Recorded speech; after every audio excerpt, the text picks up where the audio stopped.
ሰላም ቤተሰብ እንዴት ናችሁ? ይህ የምታዩት ምግብ እንግዲህ ፊቴላ ይባላል። የዶርዜ ባህላዊ ምግብ ነው።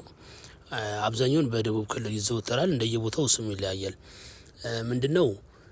በፊት ማዘር ቤት ተሸጠው ነበር። ይህ ምግብ በጣም ብዙ ሰዎች የመጡ ይመገቡ ነበር ልጅ እያለሁ። አሁን ደግሞ እህቶቼ በአዲስ መልክ ጀምሮታል። ይሄ እዚህ ጋር የምታዩት በስጋ ነው የሰሩልኝ። አስቡት ደግሞ በስጋ ሲሆን ደግሞ የበለጠ ሞር ያበደ ነው የሚሆነው። ምክንያቱም ራሱ በቆሎ አለ።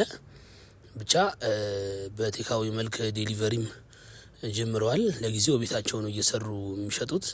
እና ማዘዝ የምትፈልጉ ካላችሁ ፕሊስ ደውሉልን። እንደገና ደግሞ ኮፒ ሊንክ ሼር አድርጉልኝ እንዲዳረስ ለሌሎቹም በተለይ ስፖርተኞች። ብቻ ለጤናም ተስማሚ ነው ምግቡ። እንዴት ብዬ እንደምገልጸው አላውቅም። ብቻ እኔ ተመችቶኛል። ለማንኛውም